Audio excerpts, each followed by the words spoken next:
حي على الفلاح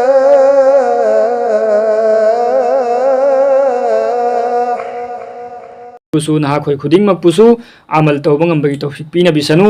ahum subana ima indol sing iche chal sing ai khoi parda gi yamna khayal tawsi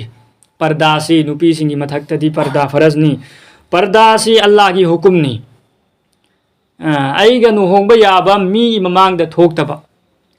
tho asu parda gi halat ta thok pa mi ni yum da adum ta layu hai su yade achil basu la imi thok pagi darkar su lak pani अदु थोक पसी thing बनते शरीयत न थोक प याय तौबु तबु पर्दा की हालत त थोक प अदु इमुंग मनुंग दा निपा नहा लैब तार निपा नहा दुबु अदु की थबक अदु पांगथोक हलबा निपा नहा न तौब याब थबक ओइब तारदि निपा नहा लैना लैना अइखोइना बाजार चत पसी सी तौहैदब थबक नि बाजार सिदि मयाम पुलफम नि निपा सु पुल्ली अदु निपा न तौब याब थबक अदु निपाबु तवहलगनि निपा लैना लैना अइखोइ नुपी सिंग बाजार थोकपसी सी फजदब थबक नि पर्दा सु काय पर्दा काय बतारदि गुना ओइदौरि गुना ओइदौरि अदुना अइखोइ बाजार द तोइन तोइन चतपसी चतलोइसी मथौ तारग त अदु सु पर्दा की हालत त चतप अदुमाइना अइखोइ की जिकिर तौबसी जिकिर तौब निपा नुपी पुन्ना लंबोइब म लाइयैना खल्लगा लंबोइबदुगी मनाक्ते चंगजल्लगा हाँ निपा नुपी पुन्ना फम लगा जिकिर तौबदु अदु नाजायज नि तौहैदे हराम नि निपा अदु मादि निपा नि दना आइगी इवादि नत्ते दना मागा पुन्ना फमिन गदौरि जि करिगिन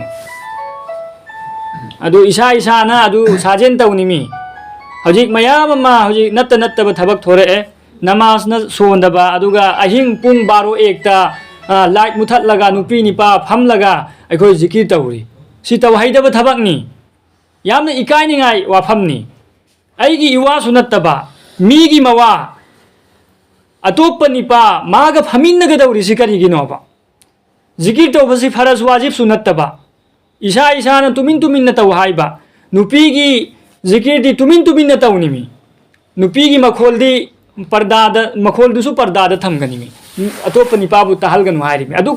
कल्लिमी पर्दा हारिसी मखोल बाबो तहलगनु हारिमी कुरान तिलावत तौब फाउबा तुमिन तुमिन तौ हारिमी नमाज तै खोइ कुरान सोलबसी करा सोलबसी नुपी की दमक्तदी कन्न सोलबा कन्न सोलगनु हारिमी तब तब सोलु हारिमी नमाज फाउबदा अदु कल हर वाफम दु अइखोइ जिकिर तौबदन हेन कन्न कन्न निपा नुपी पुन्न फमिनरगा जिकिर तौबसी कया काय हरब थबक नो एम अदुगी पोत्तुसु अइखोइ खनथसी अदुगा अइखोइ अकाइब थबक मयाम म थोरकपसी अइखोइ नुपी इमा इंदोल सिंगनसु थिंगनब होनसि इंशाअल्लाह